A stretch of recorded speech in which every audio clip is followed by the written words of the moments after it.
Just tell me it like seriously from start to finish, because I want to know. And then it's for the video, like right there, the record right there.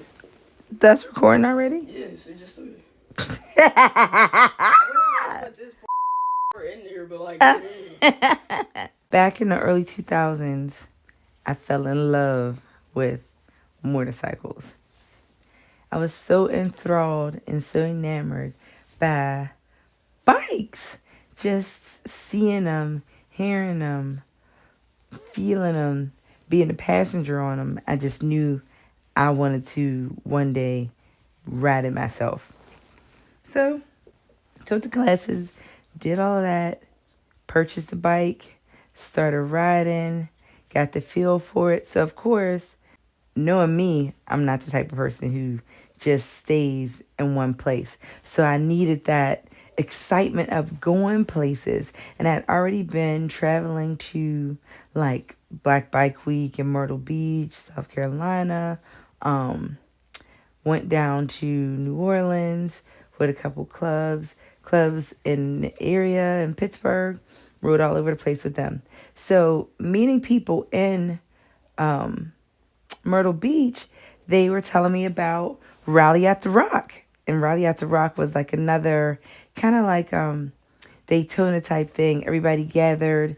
It was a big space. There was bike races, competitions, loudest pipes, best radio, best sounds, all of that stuff. So myself and my girlfriend, Troy, whose bike name is No, she was like, yo, we should ride down there. I was like, I'm with it. Like, let's go.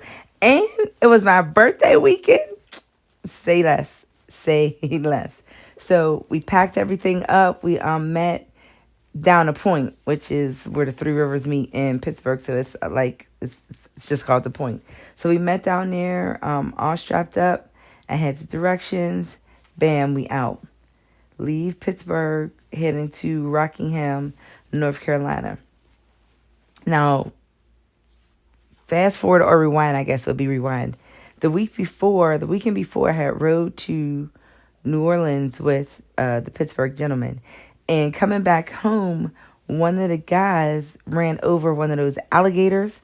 You know, the alligator, like when the trucks lose their the treading on their tire, and it was just in the middle of the road. So he ran it over and it popped back to me, and I thought my leg came off.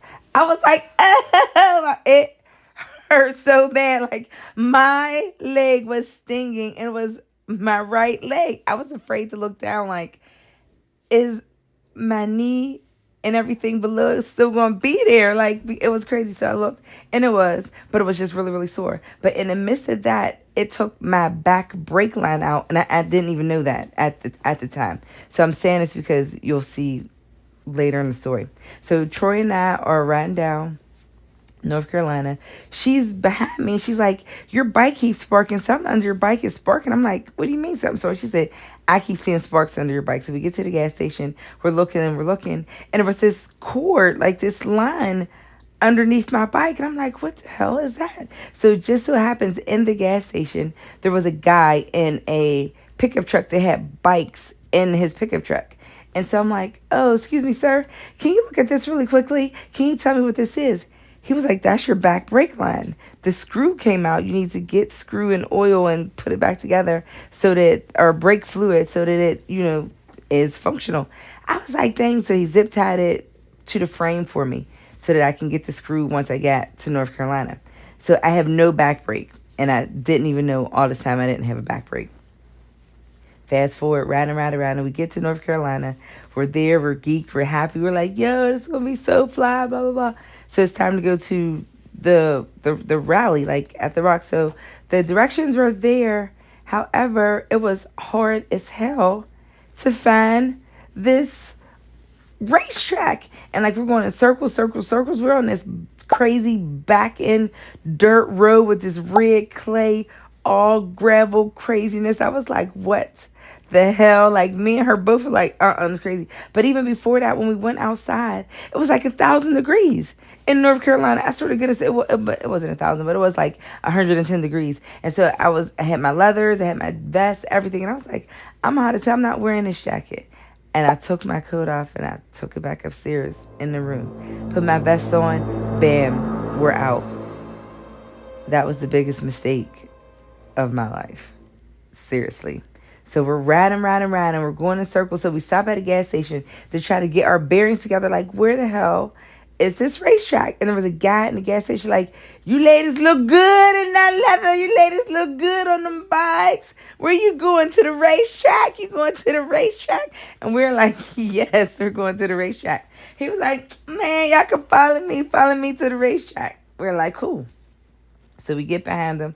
We're riding behind them, trying to get to the racetrack. Now we're on this like regular, I guess, neighborhood street, one way to the right, one way to the left, just one lane up and down. And there's so much traffic.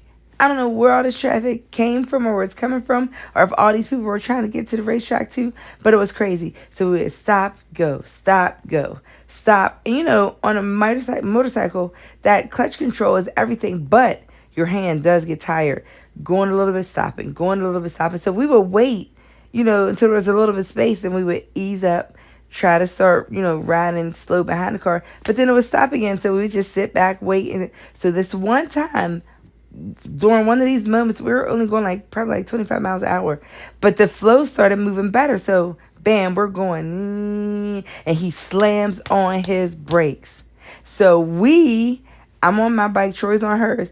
She had to go to the left of the car, which was oncoming traffic, and I curved to the right of the car, or else we would have both T-boned him in the back. So when I go to the right, North Carolina does not have sidewalks, and it's all gravel, all dirt, debris, messed up crap. And then so I'm pulling in everything, like back brake, front brake, but no back brake, remember?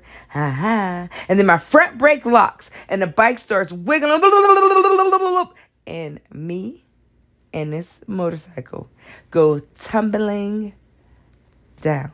And when I tell you, I thought it was the end. My birthday is July 23rd. This was July 22nd. I just knew my obituary was going to say sunrise, sunset, July 22nd. I mean, I envisioned myself in a coffin, in a casket, everything like, ooh, I hope they do my lashes and they dye, lay my hair to the side, put me on some nice leather and have my helmet in the casket. Like, you know what I mean? Make me cute. But I woke up and I didn't die. First thing I said is, oh, my bike. Somebody get my bike. And so I try to stand up and go over to my bike. Negative. When I put pressure, when I try to walk and step on my right foot, I instantly went straight down to the ground. And I already knew, because I had broken my ankle many, many times before. And this was no different. I was like, damn. So then I tried to get up again, and I was still in agonizing pain, but all I wanted to know is if my bike was all right. So I think it was Baltimore block burners were either behind, they must have been behind us. And so they saw us. So everybody that came rushing over, stood the bike up. I'll never forget. And then I was like, start it. And then they're trying to stand me up, and they're like,